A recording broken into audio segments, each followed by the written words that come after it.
నమస్తే welcome to Suman TV. కోల్కతాలో డ్యూటీలో ఉన్నటువంటి డాక్టర్పై జరిగినటువంటి అత్యాచార ఘటనపై దేశవ్యాప్తంగా ఆందోళన వ్యక్తమవుతూ వస్తుంది. ఇందులో భాగంగానే డాక్టర్స్ కూడా నిరసన వ్యక్తం చేస్తూ వస్తున్నారు. ఈ ఘటనపై స్పందించేందుకు మనతో పాటు ఉన్నారు సీనియర్ గైనకాలజిస్ట్, పద్మశ్రీ అవార్డు గ్రహీత మంచుల అనుగాని గారు. నమస్తే మేడం. నమస్తే అమ్మా. చాలా రోజుల నుంచి ఈ ఘటనపైన నిరసన వ్యక్తం అవుతూ వస్తుంది. ఆందోళన కూడా తీవ్రతరం అవుతూ వస్తుంది. ఎలా చూడొచ్చు అంటారు? ఒక డ్యూటీలో అంటే అంత పెద్ద హాస్పిటల్లో అంతమంది స్టాఫ్ ఉన్న దగ్గర, అంతమంది పేషెంట్స్ ఉన్న దగ్గర ఒక డాక్టర్పై ఇంత పెద్ద అత్యాచార ఘటన జరిగింది. సో ఎలా చూడొచ్చు దీన్ని? సో ఇది మనకి అంటే ఒక డాక్టర్ మీద అని మనం ఇప్పుడు ఎందుకంటే she a doctor we are talking, otherwise ఒక ఉమెన్ మీద జరిగిన అత్యాచారం గురించి తీసినా కూడా వాట్ ఎవర్ ఇట్ ఈస్, ఇంత ఫ్యూరోర్ రావడానికి కారణం ఎందుకు అంటే ఇట్ టచ్డ్ ఎవ్రీబడి. ఎందుకని అంటే ఒక అమ్మాయి ఒక డ్రీమ్స్ని తన చిన్నప్పటి నుంచి వాళ్ళ పేరెంట్స్ తన డ్రీము దేశానికి ఏదో చేయాలి, మనుషులకి ఏదో చేయాలి అనేది దీనికి she try to achieve her dreams. అదే తప్ప అసలు అమ్మాయిగా పుట్టడం తప్ప, అమ్మాయిగా ఈ దేశంలో ఉండటం తప్ప అది యూనివర్సల్ ఫినామినా మనకే ఎక్కువ అవుతుందా? ఈ రోజుల్లో మనం ఎక్కువ చూస్తున్నామా? ఈజ్ ఇట్ ఇంతకుముందు ఏమనే వాళ్ళం opportunity, is it a set of opportunity? రెగ్యులర్గా డ్యూటీలో చేసి టైం పాస్కి హాస్పిటల్కి వెళ్ళటం కాదు, డ్యూటీలో ఉండగా like you said surrounded by people, surrounded by patients and then in the premises అవ్వటం అంటే అవతల వ్యక్తి ధైర్యమా? ఏ ధైర్యం? వాళ్ళ అప్బ్రింగింగా? దానివల్ల ఇదంతా మనకి జరిగేది. And the way it is done, ఒక మనిషిని మనిషిగా చూడలేని రోజు, ఉమనా లేక మ్యానా అని పక్కన పెడితే ద వే అసలు అది చీపురు పుల్లల్లాగా ఇరక్కొట్టడాలు, I mean what are we trying to do అంటే అది ఆ grotesque way it is done. There is lot of discussion which go around. ఇది కొత్తగా ఇప్పుడు జరుగుతున్నాయా? మనం ఆలోచించాల్సింది రెండుగా ఉంటుంది పాపం. ఒకటి, ఇంతకుముందు ఇవి జరగలేదా? మనం కళ్ళు మూసుకుని ఏమి జరగట్లేదు, మన సరౌండింగ్లో మనము మన సంస్కృతి చాలా బాగుంది, మన దేశం అంత బెస్ట్ దేశం ఇంకోటి లేదు, ఎవ్రీడే చూస్తూనే ఉన్నాం ఇలాంటి. నేను house surgeons we're talking about 92లోనే డేస్ బేబీ రేప్ అవడం చూశాను. ఓన్లీ థింగ్ ఈజ్ ఇంత ఫ్యూరోర్ ఎందుకు అప్పుడు లేదు అంటే మనకి మీడియా ఎంత యాక్టివ్గా లేదు.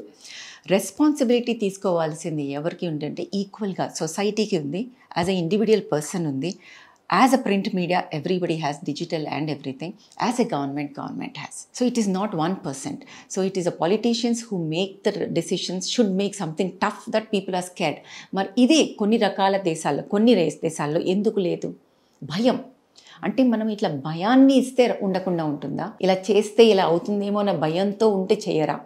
అది మనం ఇంకొక విధంగా చూసుకోవాలి. అప్పుడు human rights will come into play. So ఏ విధంగా మనం దీన్ని చూడాలి? చట్టాలు అనేవి ఇంకొంచెం కఠినంగా చేయాలి అని అంటారు. పనిసరిగా కఠినంగా చేయటం ఒకటి, లూప్ హోల్స్ లేకుండా ఉండటం ఒకటి, ప్లస్ వాటిని మనం చేయాలి, అది ఇంప్లిమెంట్ చేయాలి.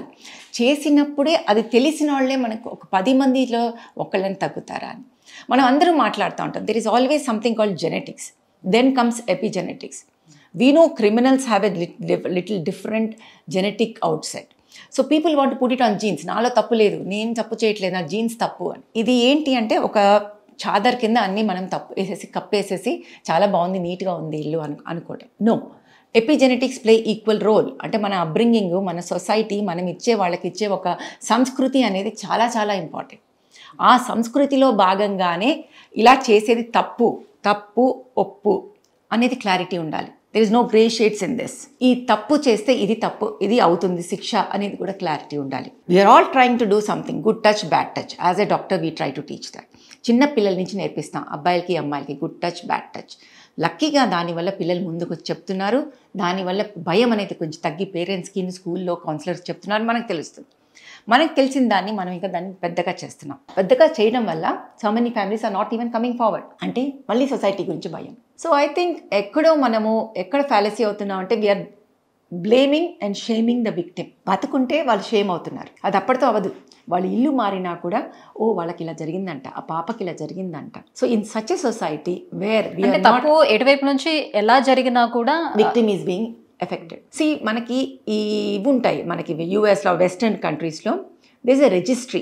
ఒక్కసారి వాళ్ళ మీద ఇట్లా వీళ్ళు మొలెస్టర్స్ అని కానీ ఏమన్నా ఉంటే రిజిస్ట్రీలో వాళ్ళ పేర్లు ఉంటాయి.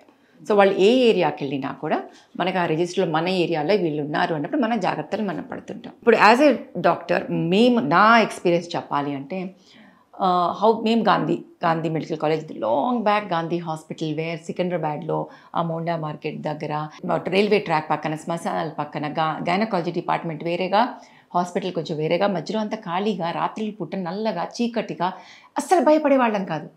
పేషెంట్కి బ్లీడింగ్ అవుతుందంటే బ్లడ్ బ్యాంక్ యువతల పక్క ఉంటే అక్కడి నుంచి ఇక్కడికి అమ్మాయిలం మేము పరిగెత్తుకుంటూ వెళ్ళి ఒకసారి మేమే బ్లడ్ ఇచ్చి మేమే ఆ బ్లడ్ని తీసుకుని మళ్ళీ ఇటు వచ్చేవాళ్ళు. We never had something called fear in our brains. ఆ భయమే లేని రోజుల్లో, అంటే ఆ రోజులు మంచివా లేదా మాకు భయం లేదు బికాస్ ఆఫ్ ద మీడియా దీనివల్ల, అంటే అప్పుడు కూడా జరిగేవేమో, అంటే ఐఎమ్ నాట్ తప్పు పట్టలేదు నేను మీడియాని, you understand my point. But we never had fear. ఇప్పుడు పట్టుకుని ఆలోచిస్తే అప్పుడు రోజులు జరిగేవి కాదా, జరిగేవి, కానీ అది జరిగేదాన్ని ఇంత పెద్దగా అవ్వకపోవడం వల్ల మేము భయం లేకుండా తిరిగామేమో, ఆర్ ఇప్పుడు నెంబర్ కూడా ఎక్కువైందేమో, ఆర్ అప్పటికన్నా ఇప్పుడు ఇంకా గ్రొటెస్క్గా అవుతున్నారేమో. అమ్మో ఈ అమ్మాయి రేప్ చేసి బయటకు వస్తే ఇదైపోతుందేమో చంపేయడాలు జరిగేవి కావేమో, అమ్మో ఈ అమ్మాయి చెప్తుంది నా మీద అనేసి యాసిడ్ పోయడాలు జరిగేవి కావేమో. అర్థమవుతుంది కదా నా పాయింట్. అంటే అప్పుడు అమ్మాయిలు ధైర్యంగా బయటకు వచ్చి చెప్పుకునేవారు కాదు కాబట్టి కేవలం రేపు వరకు జరిగి అది ఆగిపోయేది. ఇప్పుడు ధైర్యంగా వచ్చి చెప్పగలుగుతున్నారు కాబట్టి. You got my point. ఇప్పుడు హత్యలు కూడా ఎక్కువైపోయాయి. సో అప్పుడు భ్రూణ హత్యలేవి అయ్యేవి, అమ్మాయిగా పుట్టడం మాకు భయం. ఎందుకు పేరెంట్స్ మేము చాలా మందిని అడిగేదాన్ని, ఎందుకు చేస్తారమ్మా ఇట్లాగా అనేసి, ఎందుకు అయ్యేది అబార్షన్స్ చేసుకునేవాళ్ళని అప్పట్లో. It was not a illegal act. So why do you want abortion అని అంటే, ఒకటి అమ్మో it's very difficult to save a girl. Apart from అబ్బాయి ఆ నమ్మకాలు ఉన్నాయి, అబ్బాయి ఉంటే మేము ఏదో పైకి వెళ్తాము, అబ్బాయి ఉంటే మమ్మల్ని ఏదో ఉద్ధరిస్తారు, అమ్మాయి అంటే మాకు చాలా ఆస్తి నష్టము, అవన్నిటితో పాటు కాన్స్టెంట్గా వినిపించేది ఏంటి అంటే it is very difficult to save a girl in the house, in the schools, in the work place, even when you are surrounded by people, just because you are a girl. అది ఇప్పుడున్న situation. So ఇక్కడ చూసుకున్నట్లయితే అంటే ఈ situation వరకు వస్తే మనకి, so high court కూడా చాలా సీరియస్ అయింది ఈ సిచ్యువేషన్ పైన. సో ఒక 40 మంది ఒక గుండాలు వచ్చి ఒక హాస్పిటల్ లోపల అంతా దాడి చేయటం అనేది, ఇంత సెక్యూరిటీ ఉండి అట్ ద సేమ్ టైం ఒక అత్యాచారం జరిగినటువంటి ఆ ప్లేస్ని కూడా కంప్లీట్గా క్లోజ్ చేస్తారు. సెక్యూరిటీ ఉండేది తప్పు. హాస్పిటల్లో సెక్యూరిటీ గురించి మేము ఎప్పుడు ఫైట్ చేస్తూనే ఉన్నాం as a doctor, as a thing. If you take ఇలాంటి విషయాలు జరగకపోయినా డాక్టర్స్ మీద మ్యాన్ హ్యాండ్లింగ్ జరిగిన రోజులు చాలా ఉన్నాయి. అంటే ఒక పేషెంట్ చాలా ఘోరమైన పరిస్థితులు తీసుకొచ్చినప్పుడు ఆ పేషెంట్ చనిపోతే ముందు అక్కడున్న హౌస్ సర్జన్ని డాక్టర్ని కొట్టిన రోజులు చాలామంది ఉన్నాయి.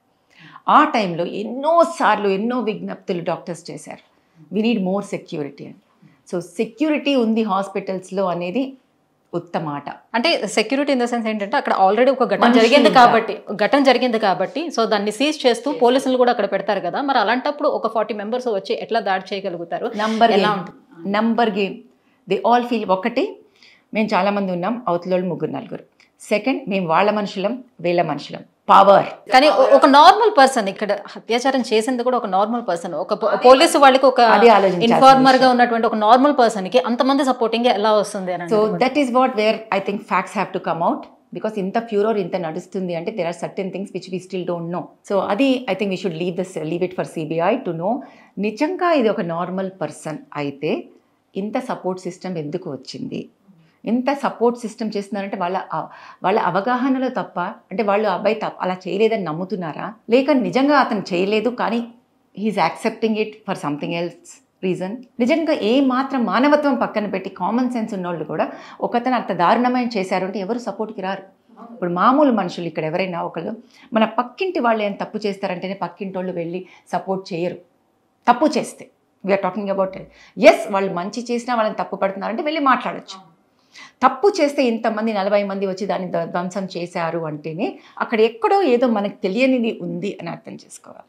అది that is the job of a CBCID to find out. So I think we should allow them to do this thing and we are hoping that justice will prevail and we are hoping that వాళ్ళు సిన్సియర్గా వాళ్ళ ఇది చేస్తారు అని మనకు నిజాలు బయటకు వస్తాయని మనం హోప్ చేయాల్సిన టైం.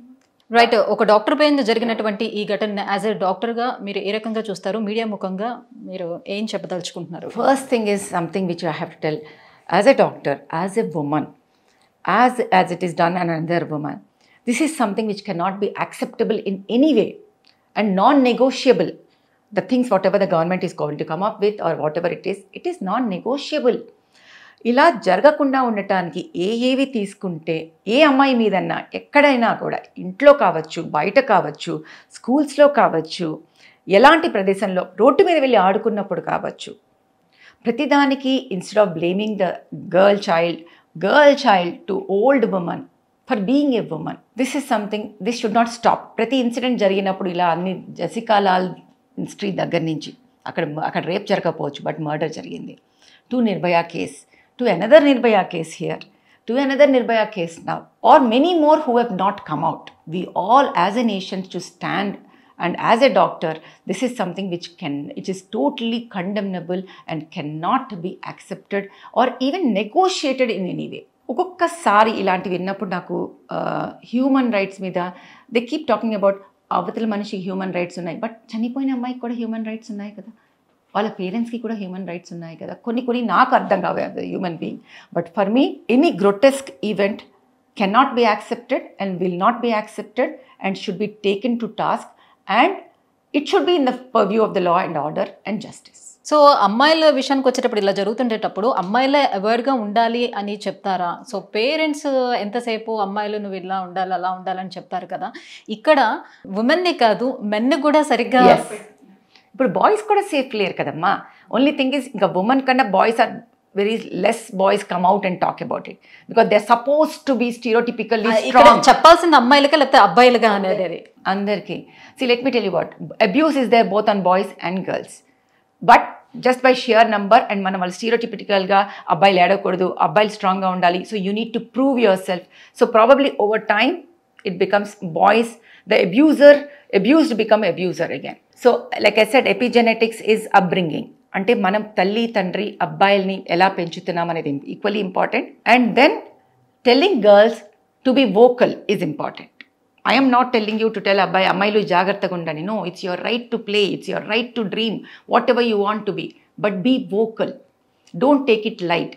అవతల వాళ్ళు జోక్ చేశారు, no, there are certain things where jokes will not come. So please be vocal. If somebody makes any obscene remark, please come out and talk. So అబ్బాయిలకి ఎలా బిహేవ్ చేయాలో ఎలా చెప్పాలో, అమ్మాయిలకి ఊరుకోకూడదు, భయపడకూడదు, please be vocal and tell అనేది నేర్పించాల్సిన అవసరం ఎంతైనా ఉంది. మ్యామ్, ఈ కేసులో మనం ఫోరెన్సిక్ ఇంపార్టెన్స్ని ఎలా చూడొచ్చు అని అంటారు? సో అంటే ఆమె పైన సామూహికంగా అత్యాచారం జరిగిందని కొంతమంది చెప్తున్నారు, లేదు కాదు అని కొంతమంది చెప్తున్నారు.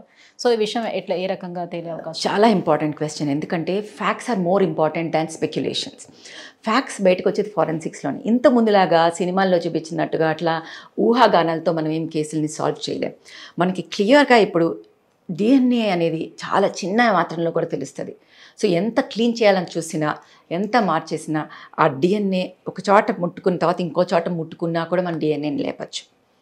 సో ఎన్ని రకాల సెమెన్ శాంపిల్స్ ఉన్నాయి, if it is condoms which is used, what type of latex is used తో సహా, ఎవరు మన చేతులు పెట్టినా, గోల్డ్తో మనకి చర్మం మీద ఇది జరిగిన, ఆ అమ్మాయి గోళ్ళలో మనకి చర్మం అబ్బాయి వాళ్ళది ఎవరిదైనా వచ్చినా, ప్రతిదీ బ్లడ్ స్ప్లాటర్ దగ్గర నుంచి ఆ బ్లడ్ స్ప్లాటర్ పడి వాళ్ళ బట్టల మీద పడినా, వాళ్ళు ఎంత వాష్ చేయాలని చూసినా, అంటే వీళ్ళు ఫోరెన్సిక్ వచ్చేటప్పటికే మొత్తం ఆ సెమెన్ అదంతా కూడా డ్రై చేసినా they are underestimating the power of forensics. ఫోరెన్సిక్స్కి ఏం నీడ్, ప్రతిదానికి బయటకు వచ్చి మేము ఇది చేస్తున్నాం చెప్పాల్సిన అవసరం లేదు. Let us wait for the final report. Forensics have evolved so much in today's times. We can make out everything. Preliminary report is not what is important. Final report where the DNA testings, every person who is involved will be caught. In today's time, ఎక్కడి నుంచి లేపి మన DNA వేరే చోట ఉన్నా కూడా, చిన్న దాంట్ నుంచి కూడా, మైక్రోస్కోపిక్ ఫైబర్ నుంచి కూడా మనం డిఎన్ఏని తీయచ్చు. So just a matter of time when actual facts అయితే తెలుస్తాయి. మరి ఫ్యాక్ట్స్ని కవర్ చేస్తారా, బయటకు వస్తారా, వాటివి I cannot answer. But forensics have evolved in such a way that ఎంతమంది ఎవరెవరు వాళ్ళ జీన్స్ని మనం ఎవరు ఎక్కడి నుంచి వచ్చినాయితో సహా, ఏ రకంగా చంపారుతో సహా, ఆ బ్లడ్ స్ప్లాటర్ ఏ బట్టల మీద ఎంత ఉతికినా ఏం చేసినా we can make out. No question of not being.